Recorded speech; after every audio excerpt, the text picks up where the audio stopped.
Thank you for joining me at this little fireside chat, brothers and sisters. For those of you who don't know, I am Caesar. Welcome, my friends. Today I want to talk to you about something I heard today that I just couldn't believe for some reason, even though I know by now we should expect it. I heard on TV some talking head, some elite banker, rich and disconnected, talking about how the economy's going well. Things are improving. Who's it getting better for? I ask you, my friends, who's it getting better for? Because it's not getting better for us. It has never gotten better for us. It gets better for the same elite, corrupt people who made it worse. People, if you can call them that. That's being very charitable. The same elite groups who caused our problems are now saying things are getting better. Everything's going according to plan. I heard that one too. On that I agree, everything is going according to their plan. They're continuing to rob from we the people and line the pockets of their rich and their friends. Back into corrupt politicians, back into the lobbyists, which in any sane system would be banned. But it's not a sane system. It's a system designed to be broken and dysfunctional, and to keep you poor and in wage slavery so that you can't have anything better, but to hope that every 4 years, somehow this rigged election will be different than the last rigged election, and the one before, and the one before on down the line, that somehow this will be the one where everything actually gets better. When the people in power are the ones who have made things worse, or the people behind the people in power have made things worse, why would they ever make it better? It's not in their interest. I also heard another smug, rich elite on TV today say that the war against inflation was over. That the Fed cutting the interest rate for the United States shows the war on inflation is over. The lies. The disgusting and arrogant lies, brothers and sisters.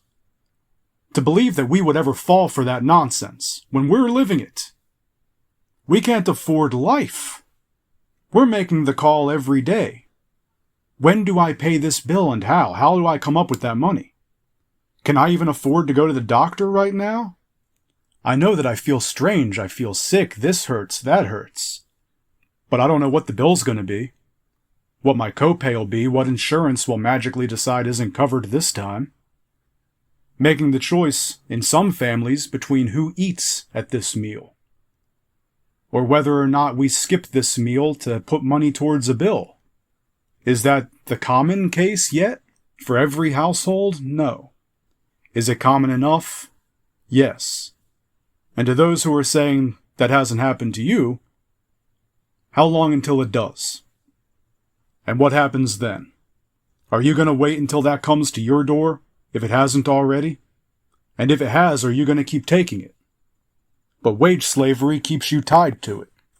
They keep you working and paid just enough to survive, while just behind enough that you can never stop struggling within the system. How long is that struggle going to continue? How long until we the people decide that enough is enough? That a livable wage is what is earned by our labor, not a slave wage. How long are we going to fall for politicians saying they're going to be the ones to let us get ahead when all the while they've been the ones holding us back?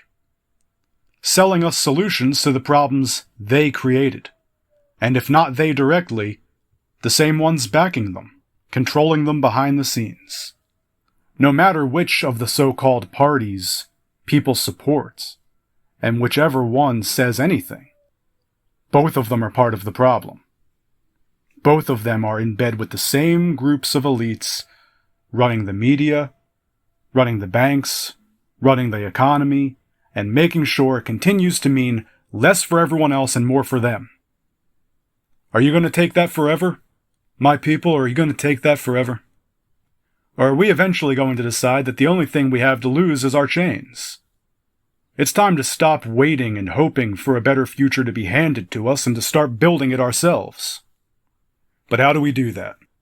Elections are meaningless, the system has always been rigged, and will continue to be so. So what do?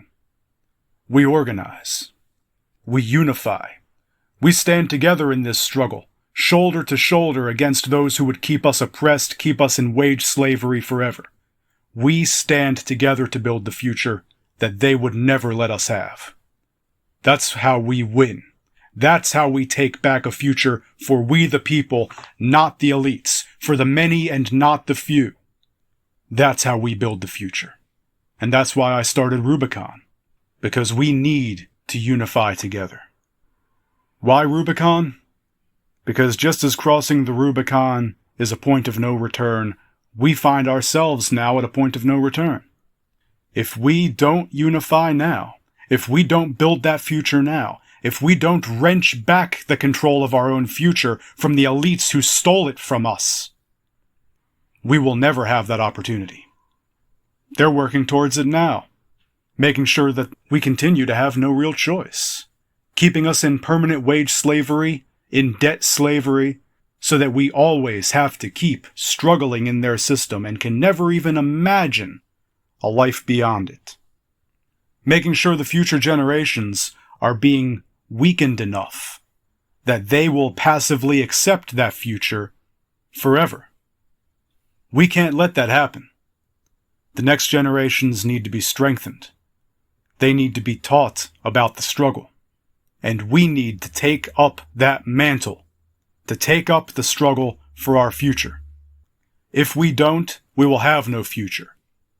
And I will say this, if we won't join in that, if we can't bring up the strength, the courage to wrest back our future from the elites, then we don't deserve that future. We deserve what they would give us. But brothers and sisters, I tell you, I don't believe that to be the case. I believe there is strength in you, the forgotten, the oppressed, the poor, the struggling workers, those who have been given no opportunity, no chance to have a better tomorrow, those who are working knowing that either they won't have a future or their children won't have a future. Not one better than theirs, but definitely worse if it continues. You, my people, have that fire. It's time to kindle it. Let it grow into an inferno that would burn away the systems that have kept us oppressed, that have kept our future under lock and key, and it's time to set it free. You have nothing to lose but your chains. And the chains of wage slavery, of inflation, of economic tyranny, they must be broken so that we can build a future that is truly for we the people. Tomorrow must belong to us, not to the elites. Thank you for joining me, brothers and sisters. And I hope you'll continue to join me at these fireside chats as we move ever onward to our future together.